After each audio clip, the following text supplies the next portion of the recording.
Bienvenue à toutes et à tous pour cette nouvelle édition JD.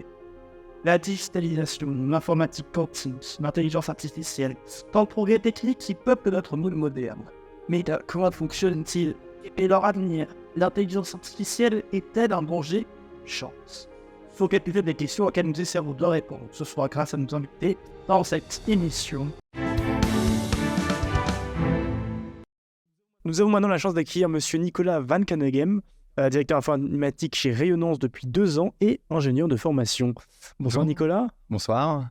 Alors, est-ce que vous pourriez commencer par nous présenter brièvement votre carrière et puis votre parcours en école d'ingénieur? Oui, bien sûr.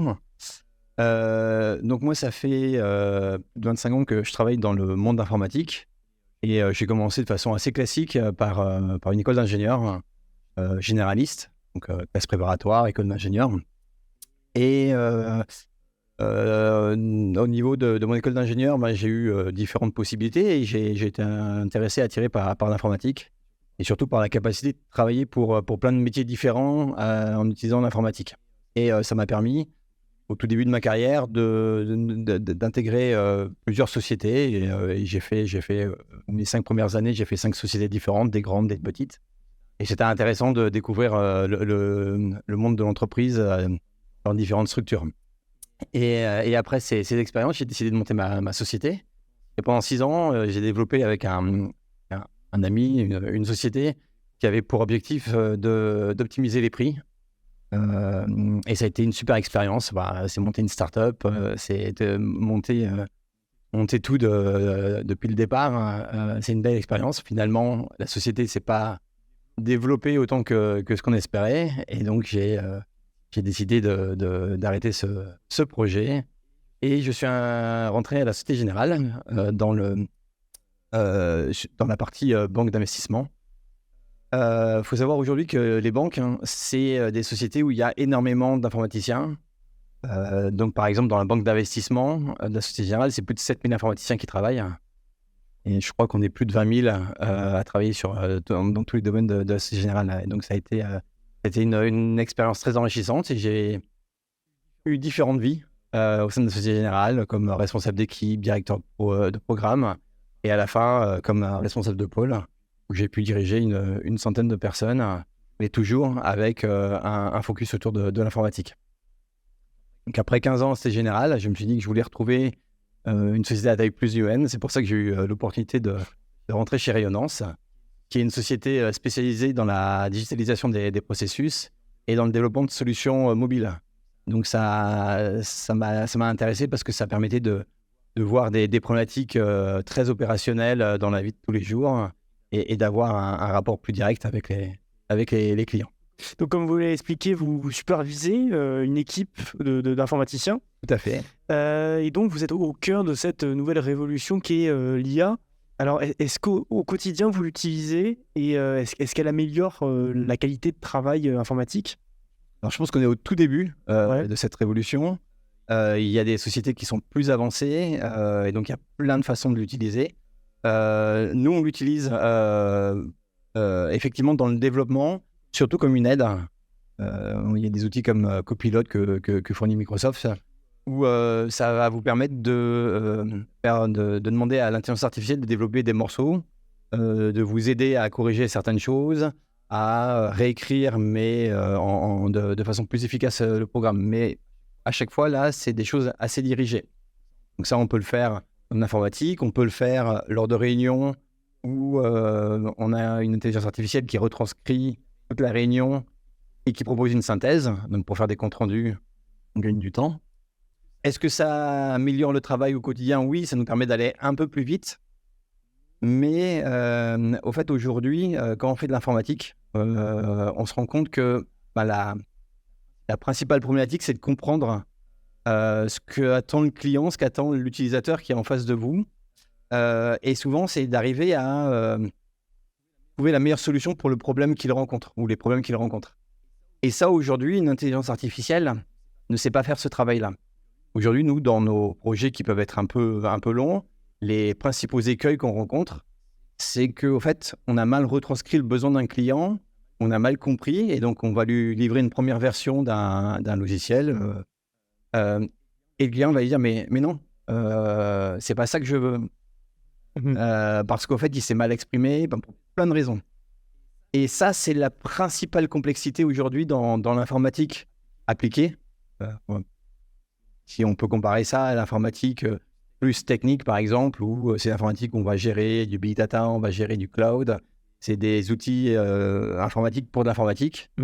Moi, je vais parler des outils d'informatique pour des clients, pour des besoins particuliers. Et donc là, l'intelligence artificielle n'est pas encore capable aujourd'hui de nous accompagner dans la formulation des besoins et dans le fait d'arriver à répondre au mieux aux demandes des clients. Il y a besoin d'avoir un apport humain. Exactement, d'avoir du conseil, de la réflexion, challenger les personnes, reformuler, itérer.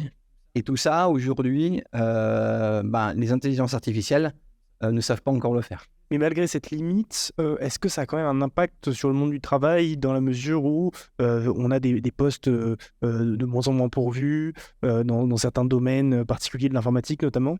Alors, maintenant,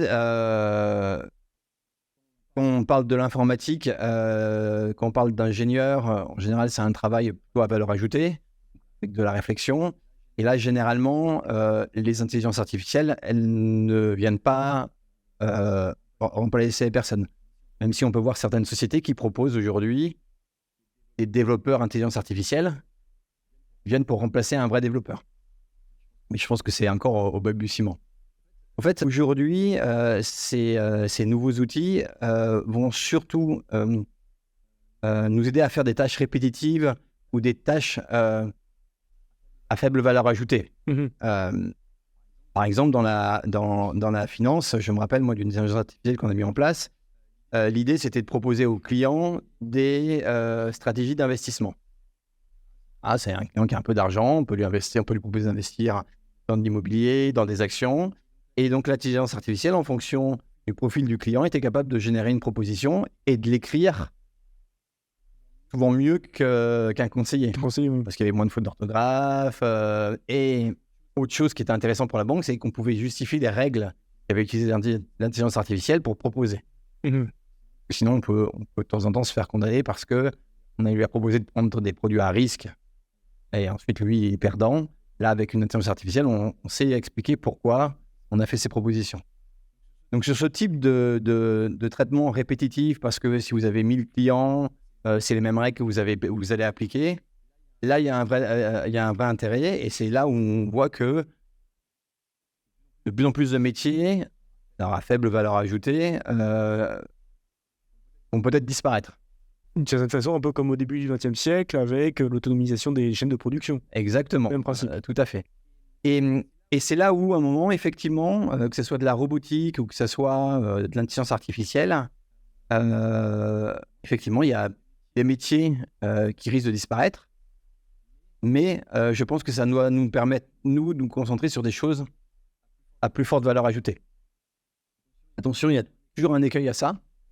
C'est que ça marche bien dans les cas nominaux. C'est-à-dire quand vous restez dans les standards. Par exemple, on parle beaucoup aussi d'intelligence artificielle dans le milieu médical. Oui. Si vous rentrez dans le standard de la maladie, vous n'avez pas de cas particulier, ça peut marcher. Et ça, ils pourront le savoir un jour, vous pensez? Alors c'est là où on revient un peu aux questions de qu'est-ce que font les intelligences artificielles aujourd'hui. C'est ça. Aujourd'hui, quand on regarde les intelligences artificielles de type ChatGPT, en fait, il y a autant d'intelligence que de besoins, en fait. Il y a des intelligences pour faire de la vidéo, pour faire de l'image, pour faire du texte. Aujourd'hui, ce que fait ChatGPT, il récupère une grande base de connaissances. Il apprend par rapport à cette base de connaissances, il va arriver à trouver des corrélations entre ce que vous lui demandez et sa base de connaissances, et il va vous restituer les choses qui sont le plus proches de votre demande. En faisant ça, il n'y a aucune réflexion. C'est vrai que ça peut sembler creux parfois. Ça peut sembler creux, et l'intelligence artificielle n'est pas capable de se challenger elle-même. Elle n'est pas capable de dire « est-ce que ce que j'ai fait est correct ? Est-ce que le raisonnement est correct ?» Et c'est intéressant parce qu'aussi quand on regarde des intelligences artificielles Parfois, on peut utiliser des intelligences artificielles pour faire apprendre à d'autres intelligences artificielles. Et on voit qu'aujourd'hui, dans ce type de façon de faire, plus on fait apprendre, plus on apprend par d'autres intelligences artificielles, plus la qualité se dégrade. D'accord. Pourquoi ? Parce qu'on n'arrive pas à évaluer la qualité de ce qu'on produit. On n'arrive pas à évaluer la qualité des données qu'on va récupérer. Par exemple, l'avantage ou l'inconvénient d'Internet, c'est qu'on va retrouver plein de données, laquelle est fiable, laquelle je peux critiquer. Donc aujourd'hui, voilà, il faut bien faire attention. Dans les intelligences, ça va prendre des données, ça va trouver des corrélations et ça va vous restituer quelque chose qui est proche de ce qu'on va retrouver. Il n'y aura pas cette idée de réflexion. Et c'est pour ça qu'on commence à avoir, à un moment, dans les nouvelles versions qui vont sortir de ChatGPT, un mélange à la fois de type d'intelligence artificielle et de réflexion. Et aussi pour ça que, quand on regarde aujourd'hui sur des exercices mathématiques, par exemple, les intelligences artificielles type ChatGPT n'ont pas de très bons résultats. C'est ça. Voilà. Et alors, est-ce qu'on est vraiment dans une révolution de l'IA, enfin une nouvelle révolution digitale avec l'IA, ou est-ce que c'est juste une forme de vague, de mode? Je ne sais pas. Vous savez pas? Je ne sais pas parce que ça semble... on a l'impression qu'on pourrait changer énormément de choses avec ce qui se passe aujourd'hui sur l'IA. Il y a des choses qui sont très bien. Et à côté de ça, parfois c'est un peu creux. Par exemple, un rapport de stage, on peut le faire avec ChatGPT. Oui. Il y a une chance sur deux que le contenu soit erroné, qu'il ait récupéré des informations fausses. Donc après, tout dépend de la qualité de ce qu'on cherche, de ce qu'on veut faire. Mais quand on creuse un petit peu aujourd'hui, ce qui est produit reste assez basique. Et donc on reste quand même loin des films de science-fiction où on a des robots qui remplacent des humains, ou même des robots qui veulent prendre le contrôle, comme on peut l'entendre en ce moment. Et notamment, il y avait une pétition de plusieurs chercheurs dans l'informatique, dans l'intelligence artificielle, qui conseillaient de réduire la vitesse des recherches, de peur qu'il y ait une perte de contrôle. On en est loin quand même ou pas? Moi, je pense qu'on en est loin. Ouais. Peut-être que je me trompe. D'accord. Voilà. Et alors, comment vous voyez évoluer le digital dans les décennies qui viennent? Donc aujourd'hui, alors, c'est étonnant aussi, parce que si je reviens un peu sur les transformations digitales, pour revenir un petit peu en arrière, il y a 10 ans, dans les banques, on est très informatisé, et on a voulu mettre des robots pour remplacer certains travails faits par les personnes, typiquement de vérification que les données qui sont d'un côté sont les mêmes que celles qui sont de l'autre côté. Donc c'est du travail qui est laborieux, qui a faible valeur ajoutée. Et on n'a pas réussi. On a investi beaucoup d'argent dans ces robots informatiques, et on a eu très peu de bons résultats. Parce qu'au final, on ne savait pas traiter les cas qui posaient problème. Les cas simples, on n'avait pas besoin de les évaluer. Voilà. Donc il y a 10 ans, on pensait qu'on allait mettre beaucoup plus de programmes de robots permettant de faire des vérifications plutôt simples. On n'a pas réussi. Donc aujourd'hui, on a plein de moyens de changer notre vie, que ça soit sur de la réalité virtuelle, que ça soit sur les intelligences artificielles, que ça soit sur des robots. Mais aujourd'hui, comment ça peut vraiment transformer notre vie? Je ne sais pas.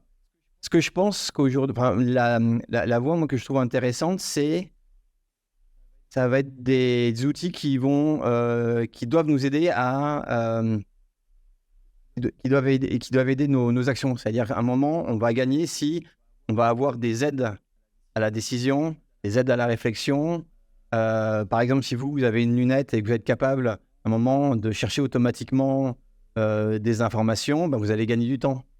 Donc pour l'instant, ça reste toujours un outil. Pour moi, la vraie transformation, c'est si on arrive à avoir des outils qui vont nous aider à être plus forts, à être plus rapides. Et c'est pour ça que ce que fait Elon Musk, avec ses idées de brancher le cerveau à l'ordinateur, c'est peut-être pour moi là où on va... où il y aura les résultats les plus intéressants et les plus rapides. Par exemple, une voiture, maintenant on a de plus en plus d'aide à la conduite, mais c'est toujours important qu'il y ait l'humain pour détecter. Et c'est là où c'est quand on va mélanger à la fois l'humain et l'ordinateur ou le robot que je pense qu'on aboutira au meilleur résultat. Et quelle est la place du quantique dans tout ça? Alors, l'informatique quantique, c'est très particulier. C'est une autre façon de faire de l'informatique qui propose une puissance de calcul phénoménale, mais avec des algorithmes très particuliers. Donc, l'informatique quantique, on ne pourra pas l'appliquer partout. On peut pas l'appliquer à l'intelligence artificielle. Je pense qu'on ne peut pas l'appliquer à l'intelligence artificielle. Par contre, sur certains calculs, par exemple, pour craquer une clé de sécurité, c'est des programmes parfaits. Et c'est pour ça qu'aujourd'hui, grâce au nouveau programme quantique, on est capable de craquer des clés de sécurité. Et c'est pour ça qu'on est en train de repenser les nouveaux standards de sécurité pour qu'ils puissent résister aux ordinateurs quantiques. Et c'est là où c'est intéressant, c'est que juste en changeant, en ayant des algorithmes un peu plus compliqués, des clés de cryptage un peu plus compliquées, on arrive à éviter que les ordinateurs de demain quantiques arrivent à craquer nos clés. Donc, le quantique, c'est comme l'intelligence artificielle, beaucoup de gens en parlent, mais aujourd'hui, les secteurs dans lesquels on va pouvoir les utiliser sont extrêmement réduits. Très bien. Et alors, totalement à part, quel conseil vous donneriez à un lycéen qui veut donc s'orienter vers cette voie d'ingénieur dans l'informatique ou autre d'ailleurs? Alors, il y a plusieurs voies possibles aujourd'hui. Si vous êtes passionné par l'informatique, aujourd'hui, il y a des écoles spécialisées dans l'informatique que vous pouvez intégrer après bac. Et ça vous permet de rentrer très vite dans le monde du travail avec un fort bagage technologique autour de l'informatique. Si aujourd'hui vous cherchez un peu, je pense que c'est intéressant de faire des écoles d'ingénieurs plus généralistes parce que ça vous apprend une façon à réfléchir, à penser, à analyser. Et c'est toujours utile, quel que soit le métier que vous allez faire plus tard. Et moi, je trouve que ma formation d'ingénieur a été très enrichissante grâce à ça, parce que j'ai appris une façon de travailler, une façon de raisonner, que après j'ai pu appliquer dans du conseil ou dans de l'informatique pure. Et donc moi, je suis très content d'avoir... Alors moi, je suis passé par les classes préparatoires. Effectivement, ça permet de travailler sa rapidité intellectuelle, sa façon de réfléchir. Et après, avec une mise en pratique dans une école d'ingénieur, où on a vraiment un panel de métiers différents qui vous sont présentés, et ensuite une capacité de pouvoir travailler dans beaucoup de domaines. Merci beaucoup, monsieur Van Caneghem, d'avoir répondu à nos questions, et passez une bonne soirée. Je vous en prie. Nous accueillons maintenant Monsieur Viette, professeur de philosophie à La Rochefoucauld depuis cette année, pour décortiquer quelque peu les problèmes que nous pose l'IA et en particulier répondre à la question: faut-il avoir peur de l'intelligence artificielle? Bonsoir monsieur. Bonsoir, merci pour cette invitation. Eh bien, je veux bien répondre à cette question pour vous. Alors, parce que déjà, c'est une question quand même assez actuelle concernant l'intelligence artificielle. On se pose assez rapidement la question de savoir s'il faut en avoir peur. Et par ailleurs, c'est une question assez classique de la philosophie, de la réflexion philosophique en matière de technique. La plupart du temps, on voit des questions du type: faut-il avoir peur du progrès technique ou faut-il avoir peur de la technique de manière générale? Ici, en l'occurrence, on va se poser la question de savoir si on doit avoir peur d'une technique en particulier, en l'occurrence l'intelligence artificielle. Alors, se poser cette question-là, faut-il avoir peur de l'intelligence artificielle? Ça présuppose que l'intelligence artificielle est quelque chose qui est dangereux, qui est objet de peur, et que du coup, on se demande si la peur est une réaction adéquate, adaptée à l'intelligence artificielle. Qu'est-ce que c'est que la peur? La peur, c'est une réaction assez instinctive de fuite à l'égard d'un danger, de quelque chose qui menacerait une intégrité physique et dont l'enjeu serait la mort. Alors, la peur, elle se distingue de la crainte, dans la mesure où la crainte, on pourrait la caractériser comme une sorte de peur raisonnée, une peur disciplinée, réfléchie peut-être par la raison, une peur presque rationnelle. Alors, du coup, c'est plus vraiment de la peur. Derrière la peur, donc contrairement ou par différence avec la crainte, vous avez quelque chose qui relève un peu de la lâcheté, de la fuite. On dit par exemple être en proie à la peur, hein, donc on est la proie poursuivie comme ça par peur. Et à ce titre-là aussi, la peur, elle se distingue de la terreur. La terreur, c'est ce qui pétrifie. Ça soulève immédiatement un paradoxe, notamment le fait que l'intelligence artificielle soit dangereuse et menacerait l'intégrité de l'homme. Ce paradoxe, on peut le décliner d'une première manière, c'est que, au fond, on ne représente ce danger que dans des œuvres de fiction. Ce danger n'a pas lieu encore, il n'est que représenté dans des œuvres de fiction.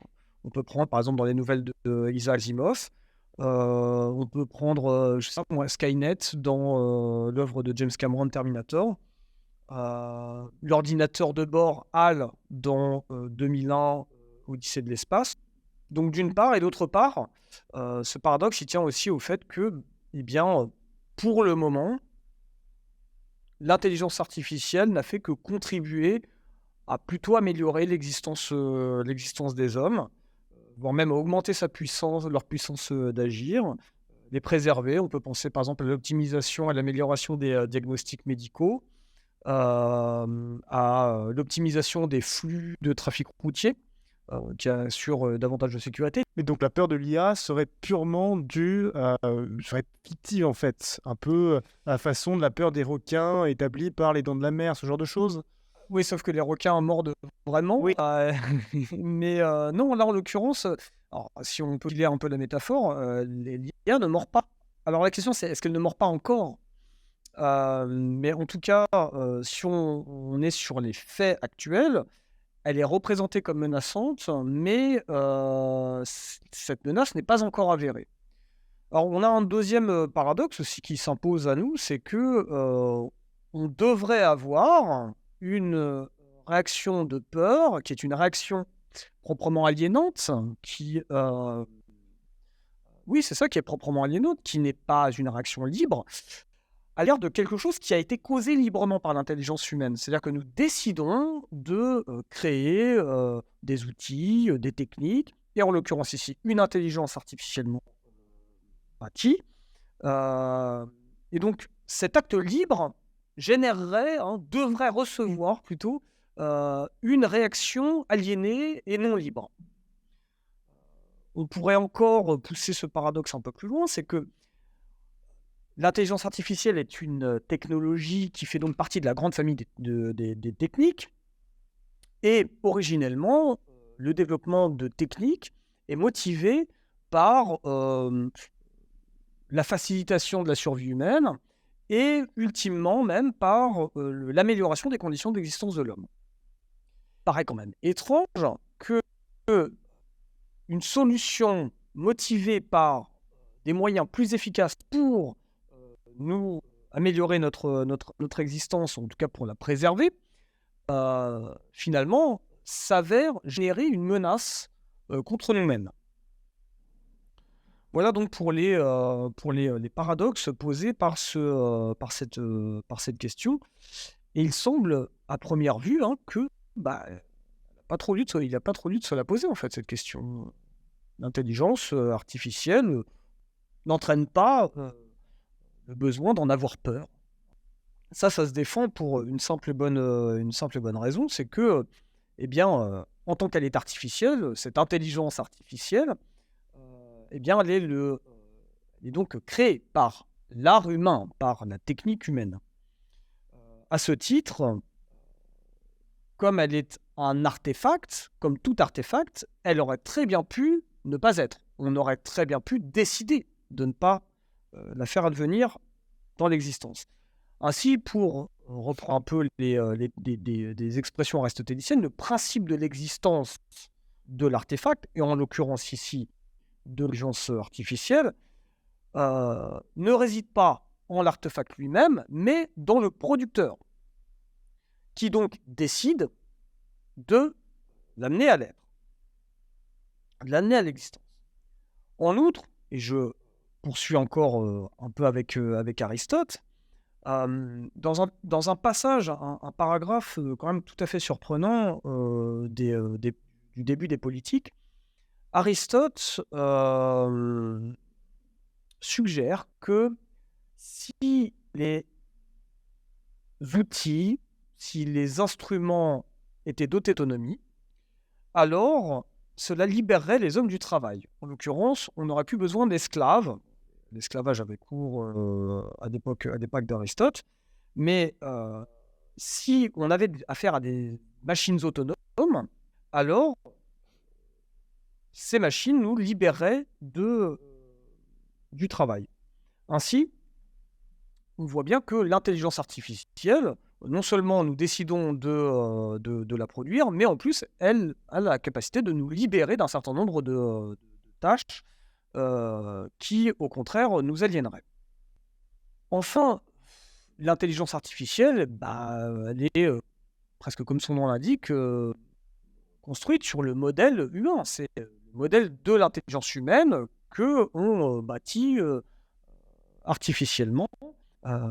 Et à ce titre, si on prend, je sais pas moi, l'exemple de Deep Blue, cet ordinateur qui, dans les années, alors, j'ai peur de me tromper, mais je crois que c'est ça, dans les années 60, bat le champion d'échecs Kasparov aux échecs, il s'avère que c'est un ordinateur qui calcule, comme calcule l'intelligence humaine, plus vite, mieux, plus efficacement. C'est pour ça qu'il bat Kasparov. Et c'est une intelligence, dit Blue, qui a intégré les règles d'un jeu créé par les hommes. Donc à ce titre-là, c'est une intelligence qui est bâtie sur le modèle de la nôtre. Enfin, puisqu'on parle d'ordinateur, et qu'on va certainement en reparler un peu, le créateur du premier ordinateur, Alan Turing, a développé un test qui porte son nom, le test de Turing, pour déterminer si un ordinateur est à même d'être reconnu comme une intelligence artificielle. Le test de Turing, c'est un homme, en fait, auquel on demande de poser des questions à une machine et à un être humain. Il ne sait pas, évidemment, il ne voit pas ses interlocuteurs, il leur pose des questions et reçoit les réponses de la machine comme de l'être humain. S'il n'arrive pas à distinguer parmi les réponses, en tant que juge, s'il n'arrive pas à distinguer l'homme de la machine, alors c'est un test qui permet de reconnaître que la machine a une intelligence. Donc finalement, quel est le modèle de reconnaissance de l'intelligence de la machine ? Eh bien, c'est un modèle humain. Donc à ce titre, en effet, pourquoi avoir peur d'une intelligence faite sur le modèle humain ? Et justement, donc là vous vous posez cette question, mais elle est faite sur le modèle humain, mais dépasse l'humain sur le plan des capacités. Exactement. Est-ce que justement, on ne peut pas avoir peur d'être remplacé ? Alors c'est exactement ça qu'on lui demande en fait. C'est ça la responsabilité au départ, c'est que c'est exactement ça qu'on lui demande. La question c'est, est-ce qu'on a peur d'être remplacé ?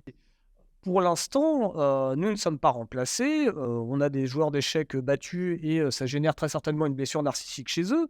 Mais pour l'instant, il n'y a pas le feu au lac en tant que tel. En tant que tel, une sorte de technophilie, c'est-à-dire un optimisme technologique, est encore largement permis, même voire largement justifié. Dans toute la littérature que j'ai pu lire sur l'intelligence artificielle, vous avez comme ça un vent d'optimisme d'après lesquels nous allons pouvoir, en misant sur l'intelligence de l'intelligence artificielle, guérir le cancer, régler quand même son compte à ce fléau, sécuriser évidemment toutes les opérations humaines par de la prise de décision beaucoup plus sûre, beaucoup plus assurée, qui justement éloigne la possibilité d'erreur humaine, quoi. L'intelligence artificielle serait plus performante que les hommes. Alors en quoi ? Eh bien, une intelligence humaine, elle ne compte pas ses heures, elle ne supporte pas la fatigue, Elle répond invariablement 24 heures sur 24. Elle n'a pas de problème de manque de personnel. Elle n'a pas de problème de planning. Et donc, mettons, tout se passe bien. L'intelligence artificielle a plein de promesses qu'elle tient. Voilà. Le monde s'améliore, etc. Qu'est-ce qui advient de l'homme? Enfin, qu'est-ce qui nous reste si on n'a plus besoin de travailler, si tout se passe merveilleusement bien? À quoi bon? Enfin, Alors c'est ça, quel but pour l'existence humaine? On voit bien quand même que même cette technophilie, elle produit, bon, c'est normal, hein, je me faisais un peu l'avocat du diable, hein, mais elle produit quand même un certain malaise auprès de vous. Vous avez raison, chez moi aussi. Euh, Tel que, voilà, est-ce que c'est un malaise tel que il devrait laisser la place, non pas à une technophilie, mais à une technophobie? C'est-à-dire, est-ce que c'est bien raisonnable d'être technophobe? Est-ce que, face à l'intelligence artificielle en particulier, est-ce qu'on n'a pas de toute nécessité à être technophobe, à en avoir peur? Revenons sur le cas d'AlphaGo. AlphaGo, donc, qui est ce super ordinateur qui a été capable de battre les meilleurs joueurs de Go. Donc ce jeu qui est un jeu dont les règles sont particulièrement plus complexes et plus nombreuses et les combinatoires beaucoup plus élevés que le jeu d'échecs. AlphaGo donc a été bâti sur une architecture, sur un modèle neuronal et qui, en tant que tel, est capable d'apprendre. Donc c'est ce qu'on appelle le deep learning. Et à ce titre, AlphaGo gagne contre les meilleurs joueurs de Go, justement parce que il a cette capacité d'apprendre par lui-même. De l'aveu de ses concepteurs même, certains coups joués par AlphaGo, ils n'ont pas pu les expliquer. Ne pas pouvoir expliquer certains coups de la machine, ça signifie ne pas être capable de les comprendre. Or ça, de manière très autonome, donc AlphaGo c'était... Pardon, je dois mouiller, ça devait être à peu près en 2015. Ça, Hannah Arendt, philosophe de langue anglaise, allemande, Hannah Arendt l'avait déjà identifié comme danger dans une page. Alors c'est étonnamment, enfin c'est une page complètement isolée d'un chapitre de la crise de la culture, qui s'appelle La conquête de l'espace et la dimension de l'homme. Il y a une page sur les ordinateurs. Je me permets de vous en faire une petite lecture. Les cerveaux électroniques sont des ordinateurs. Partagent avec d'autres machines la capacité de faire le travail, l'homme, mieux et plus vite que lui. Le fait qu'ils supplantent et étendent la puissance intellectuelle de l'homme plutôt que sa puissance de travail ne cause aucun embarras à ceux qui savent distinguer entre l'intellect nécessaire pour bien jouer aux dames ou aux échecs, et l'esprit humain. Cela, à vrai dire, prouve seulement que cette puissance intellectuelle et cette puissance de travail appartiennent à la même catégorie et que ce que nous nommons intelligence, pouvons mesurer avec un QI, n'a plus grand-chose à voir avec la qualité de l'esprit humain, sinon d'en être l'indispensable condition sine qua non. Il y a pourtant des savants pour affirmer que des ordinateurs peuvent faire ce qu'un cerveau humain ne peut pas comprendre. Et cela est une proposition entièrement différente et alarmante, car la compréhension est véritablement une fonction de l'esprit, mais jamais le résultat automatique de l'intelligence. Alors je m'arrête ici. Que veut dire, au fond, Hannah Arendt? La capacité de travail, la capacité intellectuelle de l'intelligence artificielle, ici de l'ordinateur, ne pose pas problème pour elle. Le problème, c'est que l'homme ne soit plus capable de comprendre ce qu'il a créé. C'est-à-dire qu'il n'arrive plus à se comprendre lui-même, en fait. Qu'il n'arrive plus à se comprendre sur lui-même. C'est-à-dire, enfin, pour Arendt, et c'est ça qu'elle vise, c'est le risque de réduire l'esprit humain à sa seule intelligence. Or, ce qu'elle nous rappelle, c'est que la caractéristique de l'esprit humain, la caractéristique distinctive d'avec un ordinateur, ce n'est pas son intelligence. D'ailleurs, l'intelligence d'ordinateur va plus loin et plus efficace, c'est la compréhension.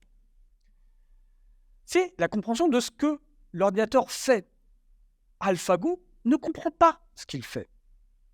Un être humain comprend ce qu'il fait. Peut-être qu'il opère moins bien, mais il comprend ce qu'il fait. Évidemment, derrière ça, alors, j'ai peur de forcer un peu le texte de Arendt, mais derrière ça, bien évidemment, il y a toute la différence entre avoir conscience de soi et ne pas avoir conscience de soi.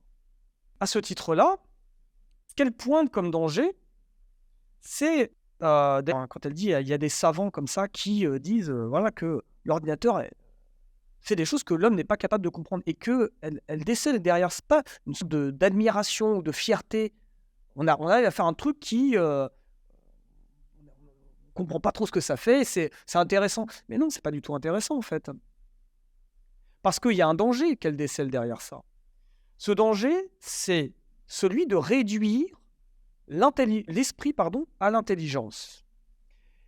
Et pour être tout à fait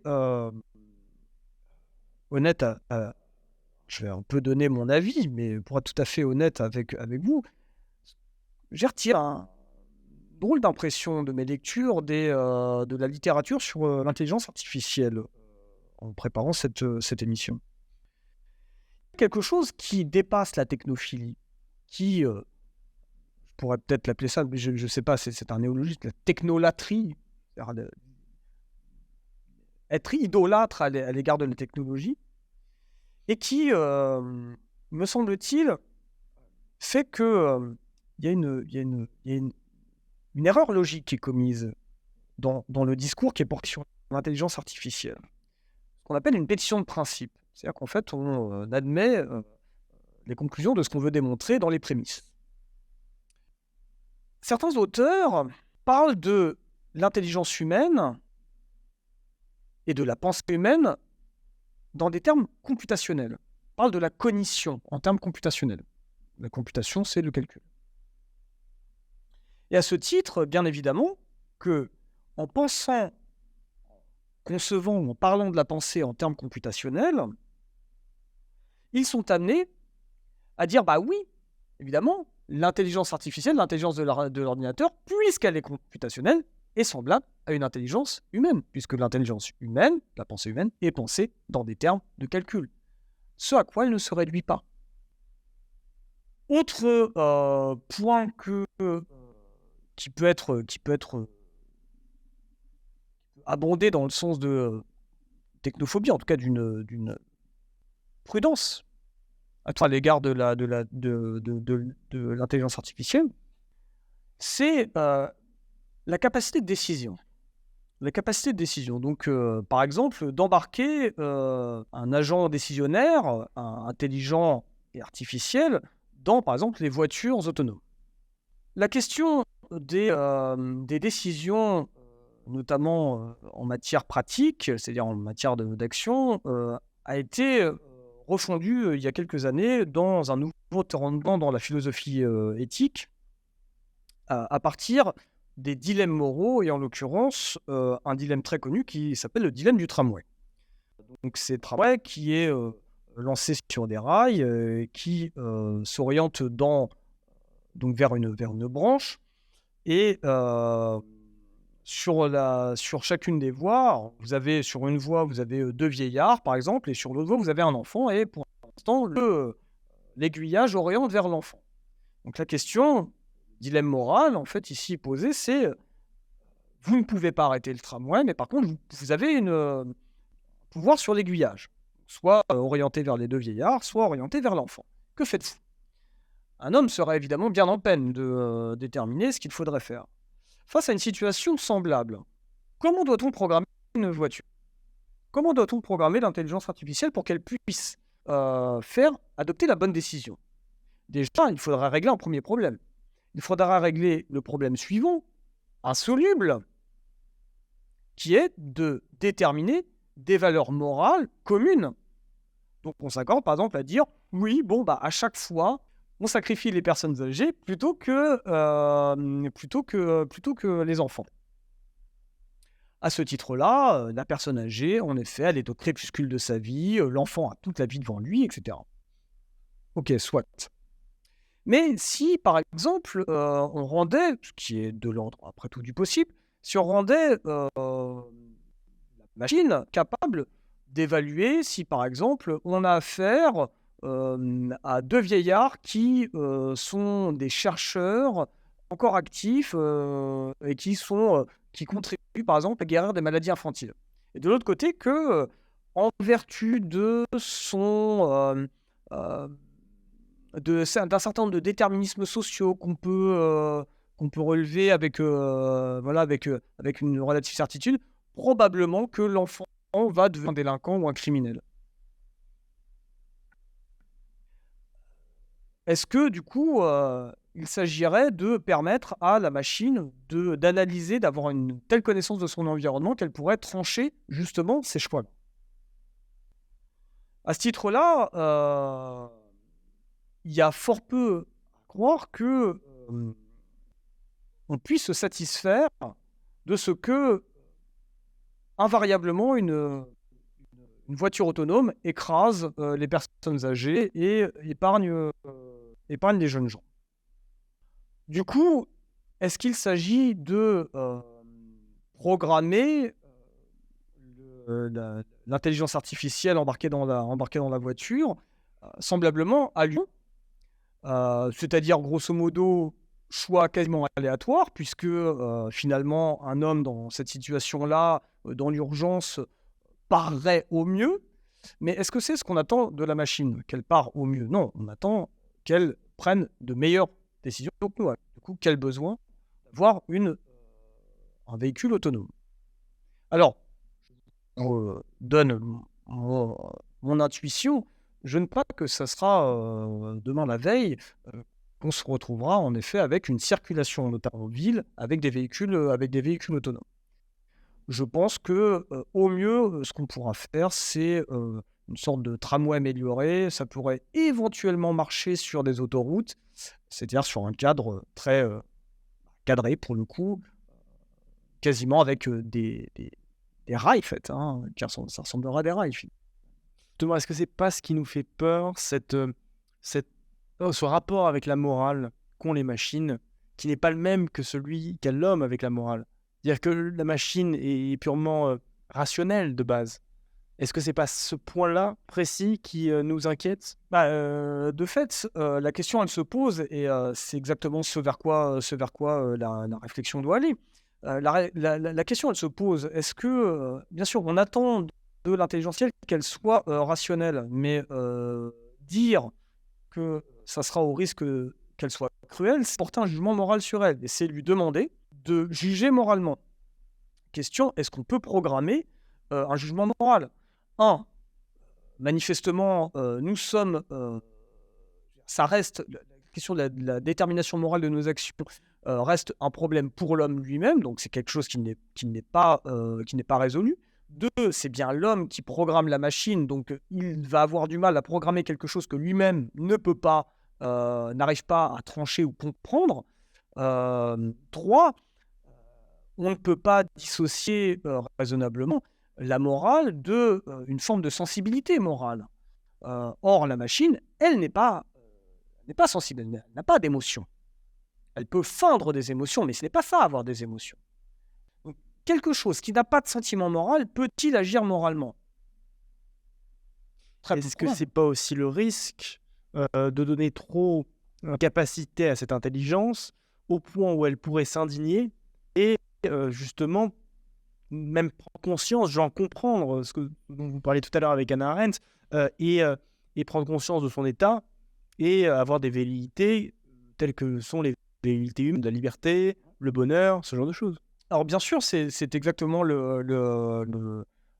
l'angoisse humaine, c'est ce qu'on appelle le phénomène qui a été nommé de la singularité, hein, c'est-à-dire que l'intelligence artificielle prenne conscience d'elle-même.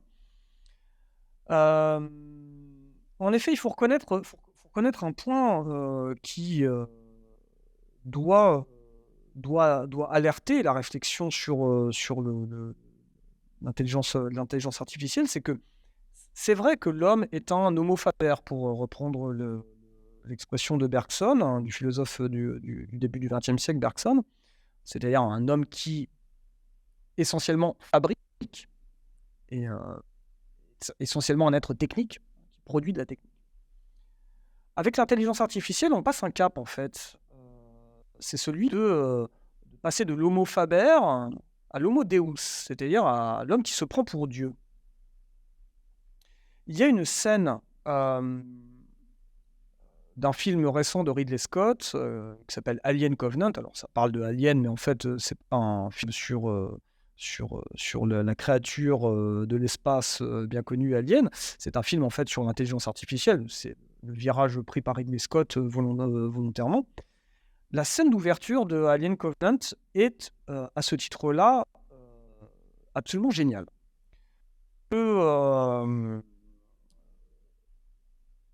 On y voit le créateur d'un androïde doté d'intelligence artificielle qui le découvre pour la première fois.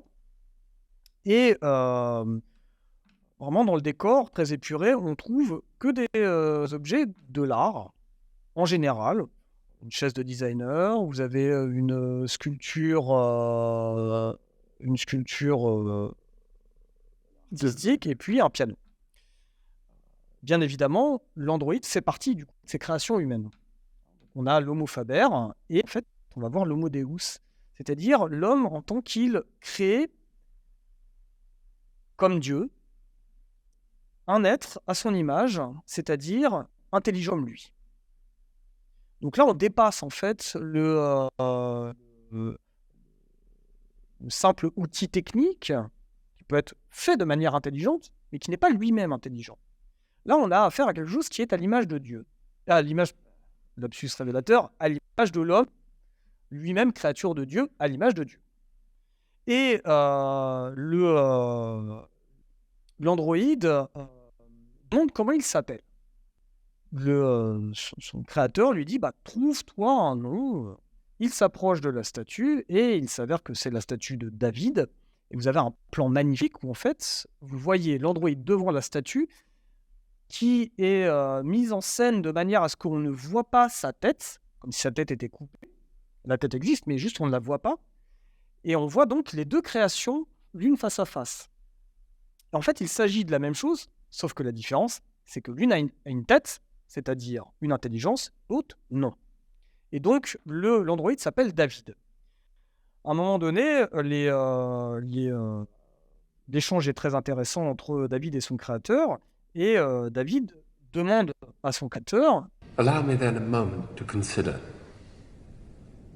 You seek your creator. I am looking at mine. I will serve you, yet you are human. You will die. I will not. » Et à ce moment-là, le créateur de David lui donne un ordre. Bring me his tea, David. C'est-à-dire, essaye de ramener justement son androïde, sa créature, à l'échelle, c'est-à-dire de créature, sachant qu'elle vient de lui dire qu'elle va le dépasser. Donc en fait, c'est déjà le problème de la singularité qui se pose ici. Et que l'homme subit, par l'intelligence artificielle, une blessure narcissique, j'en parlais tout à l'heure, mais c'est en fait une blessure narcissique monstrueuse. C'est-à-dire cette situation absurde, semble-t-il, dans laquelle l'homme s'est mis lui-même, être particulièrement intelligent, alors, pardon pour ce vocabulaire théologique, mais dans la création, qui a été créée de manière intelligente, en tout cas qui s'affirme comme étant le plus intelligent des êtres, qui crée lui-même un être plus intelligent que lui, c'est-à-dire qu'il le déclasse. Donc il s'agit plus d'une blessure que d'un vrai danger. Alors, en tout cas, clairement, il y a il ne s'agit pas, finalement, ça signifie que cette peur doit être interprétée sur le fond d'une blessure narcissique, et aussi d'une incapacité, double blessure narcissique, à programmer moralement en fait cette créature. Ce qui intime, du coup, non pas tant d'avoir peur de l'intelligence artificielle, mais plutôt que de la craindre. J'avais distingué la peur et la crainte au début de notre entretien. La crainte est raisonnée. Donc, il y a quelque chose dans le rapport, un rapport raisonnable à avoir avec l'intelligence artificielle. Et peut-être que c'est de l'homme qu'il faut avoir peur. Alors, ce rapport de crainte, à l'égard du progrès technique, et en particulier, alors il n'en parle pas en tel, mais en particulier de l'intelligence artificielle, c'est déjà ce qu'avait souligné, alors un peu après Hannah Arendt, c'est une dizaine d'années après, un autre philosophe qui s'appelle Hans Jonas, dont je vais vous lire un court extrait. Le Prométhée est définitivement déchaîné, auquel la science confère des forces jamais encore connues, et l'économie, son impulsion effrénée, réclame une éthique qui, par des entraves librement consenties, empêche le pouvoir de l'homme de devenir une malédiction pour lui. La promesse de la technique moderne s'est inversée en menace. La soumission de la nature, destinée au bonheur humain, a entraîné par la démesure de son succès, qui s'étend maintenant également à la nature de l'homme lui-même, le plus grand défi pour l'être humain que son faire ait jamais entraîné. Et c'est dans ce vide que s'établit la recherche présentée ici. Ce qui peut servir de boussole. L'anticipation de la menace elle-même. C'est seulement dans les premières lueurs de son orage qui nous vient du futur, dans l'aurore de son ampleur planétaire et dans la profondeur de ses enjeux humains que peuvent être découverts les principes éthiques desquels se laissent déduire les nouvelles obligations correspondant aux pouvoirs nouveaux. Cela, je l'appelle heuristique de la peur. Une heuristique de la peur, c'est une manière d'utiliser la peur pour pouvoir découvrir les points sur lesquels nous allons devoir appliquer notre réflexion éthique. Parce que la question que vous posiez tout à l'heure est évidemment cruciale. Où est la place de l'homme là-dedans ?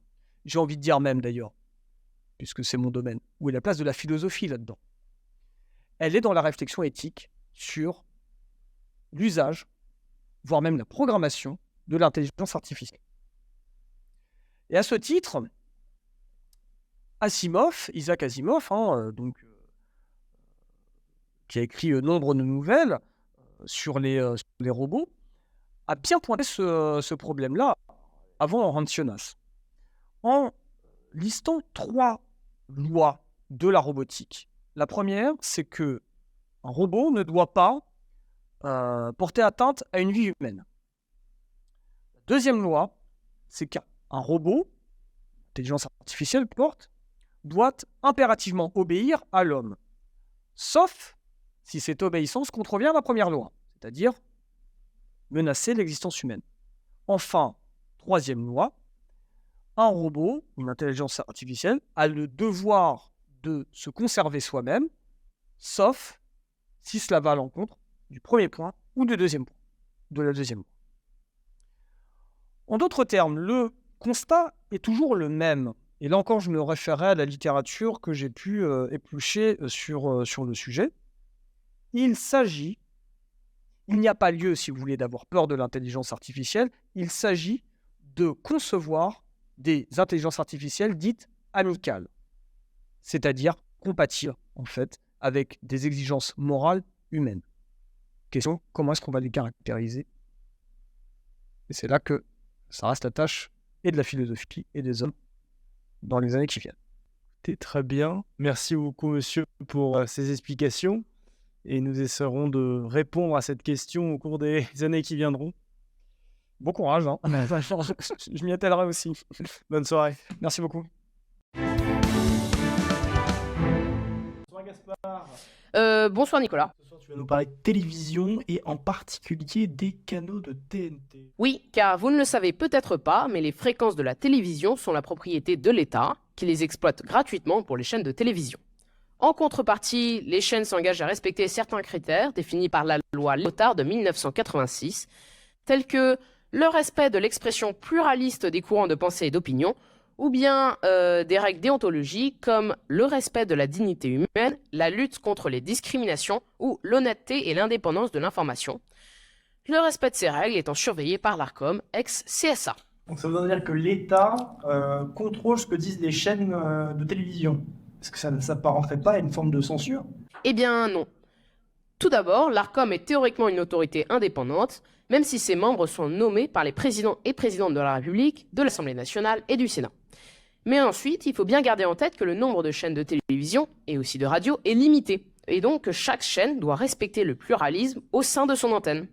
C'est donc toute la différence avec la presse écrite ou Internet. On peut avoir un nombre illimité de journaux et de chaînes YouTube, et donc des médias de gauche et de droite. Donc l'année prochaine, on renouvelle 15 canaux. En effet, et c'est un record depuis la création de la TNT. Pour la majorité de ces chaînes comme BFM TV, LCI ou Gulli, cela devrait être une formalité. Là où ça pose plus problème, c'est pour C8 et CNews. En effet, selon un décompte réalisé par Le Monde, les deux chaînes ont reçu au moins 42 sanctions de l'ARCOM et du CSA entre décembre 2012 et mars 2024. En cause, le non-respect de l'obligation d'honnêteté et de rigueur dans la présentation et le traitement de l'information, de l'obligation d'expression des différents points de vue, de l'obligation de maîtrise de l'antenne, et l'obligation du respect des droits de la personne, ou encore de l'obligation de ne pas inciter à la haine ni d'encourager les comportements discriminatoires, après notamment l'insulte de Cyril Hanouna à l'encontre du député Louis Boyard sur C8, ou de l'insulte d'Éric Zemmour à l'encontre des migrants sur CNews. Dans ce cadre, certains estiment que les deux chaînes qui n'ont pas respecté leurs obligations devraient se faire voir refuser le renouvellement de leurs canaux. Il y avait aussi une histoire d'une décision du Conseil d'État qui aurait fait polémique. Le 13 février, le Conseil d'État, saisi par Reporters sans frontières, a décrété que, pour apprécier le respect par une chaîne de télévision du pluralisme de l'information, l'ARCOM doit prendre en compte la diversité des courants de pensée et d'opinion présentés par l'ensemble des participants au programme diffusé, y compris les chroniqueurs, animateurs et invités. Alors qu'aujourd'hui, l'instance décompte uniquement le temps de parole des invités politiques. C'est donc une réinterprétation de la loi de 1986. Dans la foulée, sur les chaînes du groupe Bolloré, on a dénoncé cette mesure, qui s'apparenterait à de la censure. Et on comprend pourquoi, étant donné qu'elle ne respecte visiblement pas ces nouveaux critères, qu'elle ne rappelait pas tellement plus avant. Et qu'en est-il de la commission d'enquête parlementaire sur l'attribution, le contenu et le contrôle des fréquences de TNT? C'est un événement qui a fait pas mal de bruit. En effet, depuis son lancement en décembre à l'initiative de la France Insoumise, la commission d'enquête a auditionné des grands noms de l'audiovisuel, comme Pascal Praud, Cyril Hanouna ou Vincent Bolloré. Ce dernier a notamment parlé de ses antennes pour désigner les chaînes de son groupe, alors que, comme vous le savez maintenant, les fréquences appartiennent à l'État. Si je ne crois pas à quelque chose, je ne vais pas essayer de le mettre dans mes antennes. Mais plus généralement, tout ne s'est pas passé comme prévu. Beaucoup ont regretté l'audition de Yann Barthès à la demande des députés du RN, qui dénonçaient de ne pas être invités sur l'émission Quotidien. Mais ce qui a fait plus polémique, c'est bien le passage de Quentin Bataillon, député Renaissance de la Loire, mais aussi président de la commission d'enquête sur TPMP. Sur le plateau, il a critiqué l'attitude de Yann Barthès, alors que les conclusions n'étaient pas encore officiellement rendues et qu'il s'adressait à un autre présentateur auditionné. Sa faute a été unanimement critiquée jusqu'à la présidente de l'Assemblée nationale. Affaire à suivre donc avec les conclusions officielles cette fois-ci de la commission d'enquête au plus tard le 8 mai et avec la décision de l'ARCOM au sujet du renouvellement des fréquences de C8 et CNews en 2025. Merci Gaspard. Merci Nicolas. Notre émission touche maintenant à sa fin. Retrouvez-la très vite en podcast sur toutes les plateformes et sur notre site. N'hésitez pas par ailleurs à vous abonner à notre chaîne YouTube et à notre compte Instagram. Un grand merci à Monsieur Van Caneghem et à Monsieur Viette d'avoir pris le temps de répondre à nos questions, ainsi qu'à Gaspard Bonnier pour sa chronique. Cette émission vous a été présentée par Gaspard Bonnier, Paul Saillant et Nicolas Rochefort-Fournel. Merci beaucoup, à bientôt.